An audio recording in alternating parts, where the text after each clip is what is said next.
Hi, I'm Genevieve Lim and welcome to Generation Next, the series that showcases outstanding young Singaporeans in the community and the arts.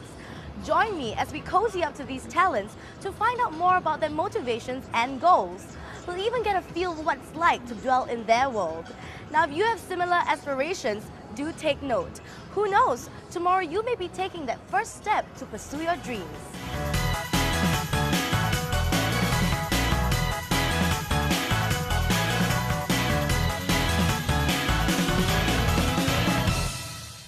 Our next profile is Arena Lu, a social entrepreneur.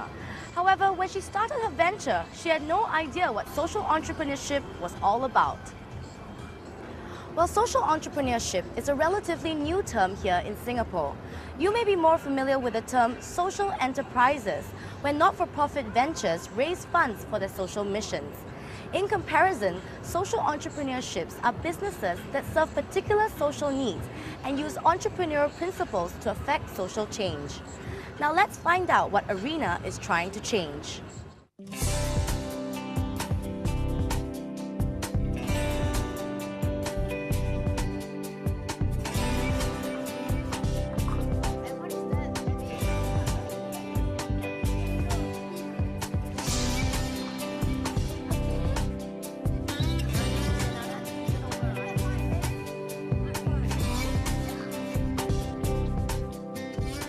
For someone who had never ever thought she had a head for business, Arena Lu has certainly come far.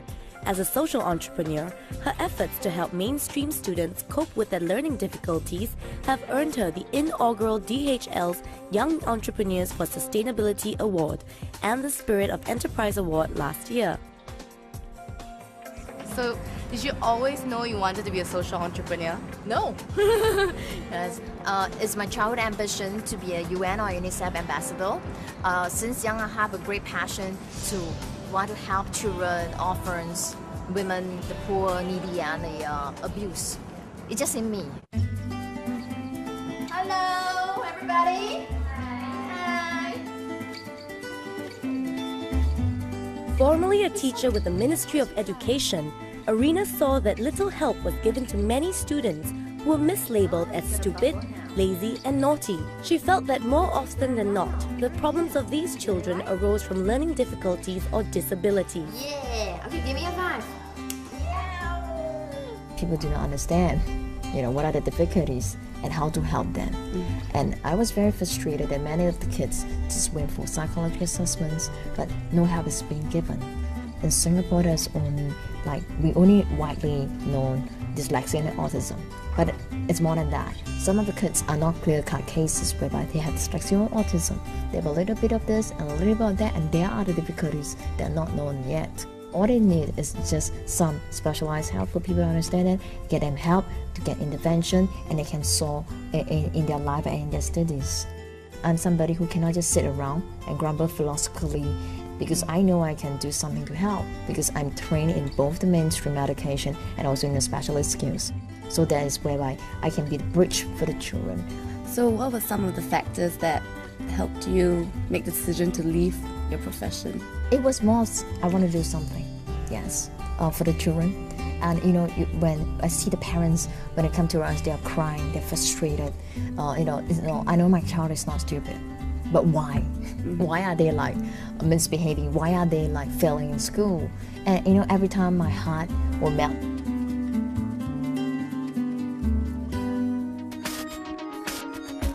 Once she made the choice, Arena dived headlong into the world of business. She had no savings to bank on, armed only with a vision she knew would succeed. She really struggled, given the fact that she didn't experience, she was a teacher in a safe environment, and now she felt the call to go into the business world, a totally new field, without much experience in the whole business arena. So she was struggling in those arenas, and of course finance in terms of capital was one issue for her, manpower was another, where to start, where to find her location for her company. So these were many issues that she was struggling with. It was tough from the get-go. All Arena knew was that she required lots of resources to succeed. She had to find a way to bring her vision to fruition. At that point of time, she didn't even realize that what she was planning to do was considered social entrepreneurship. And I was very frustrated. It's like, where am I supposed to get all the money and all the resources involved to get a vision fulfilled in helping people in the nations? And then I came upon reading about it in the papers by MC Wise talking about the social enterprise fund.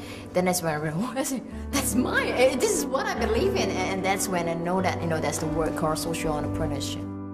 Arena's business is dedicated to help children cope with learning difficulties or moderate forms of learning disabilities, such as dyslexia, autism, and attention deficit disorders. As such, she introduced innovative methodology, combining therapy and academics. She also brought in specialized software, such as Bridge Aerobics, to help children with auditory processing problems. From the beginning, Arena priced the fees for her business competitively. To her, it is important that her services are made accessible through financial subsidies to children from low-income families.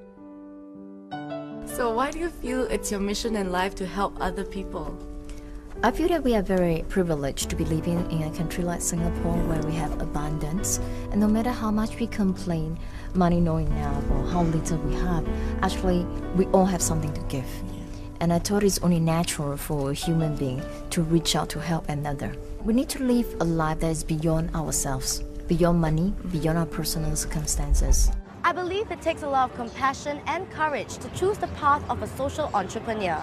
Not many of us who have taken that leap of faith, giving up an iron rice bowl to carve out a career filled with risks and challenges, tears and fears. But for Arena, her decision was already made when she knew she could make a difference. This was a call for action, and she took up on it.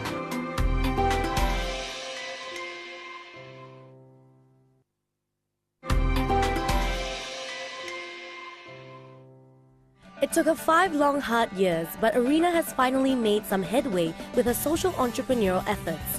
Her company is on the right track, and she can finally bring about the third aspect of her venture, to go overseas to help children in dire straits.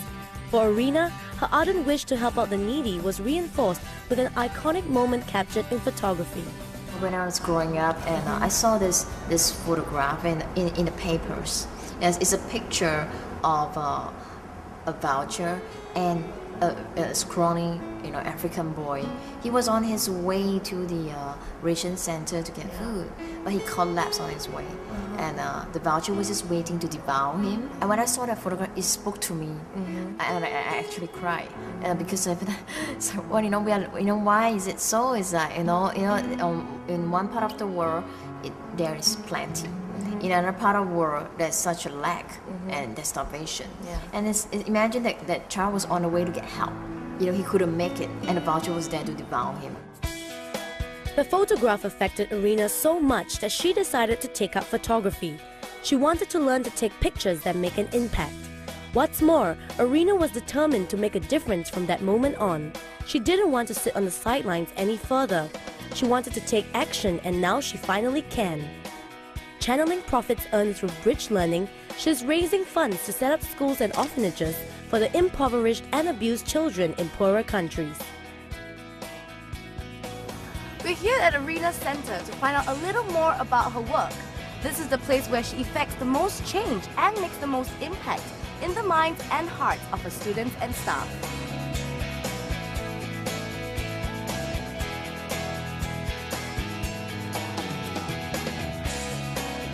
So what is it like working with Arena?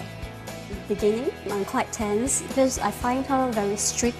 Yeah, but after I get to know her better, I find that she's really one who really has a passion, and her calling within her is very strong, that she's very focused, so it's a joy to work with her. Honestly, when I saw her, I said, this is one small lady. Then I realized as I talked to her that even though she's small, she's one person with a very big heart, in a sense that she poured out, her passion for the poor and all these children. She has always imparted in me that every child has a potential, and we have to look behind what other people are calling them, their names, that they have something to give and they have their own strengths as well. I love you, okay? Alright, you're doing a good job, improving very well. Okay, to the best PA in the world, okay?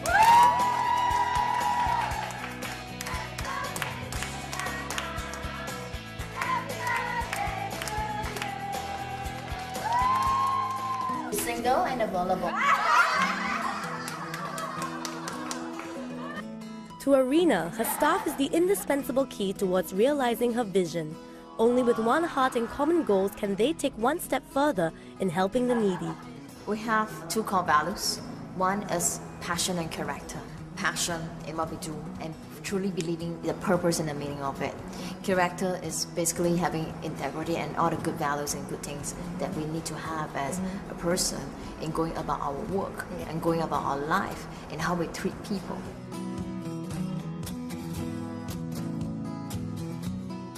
Very good.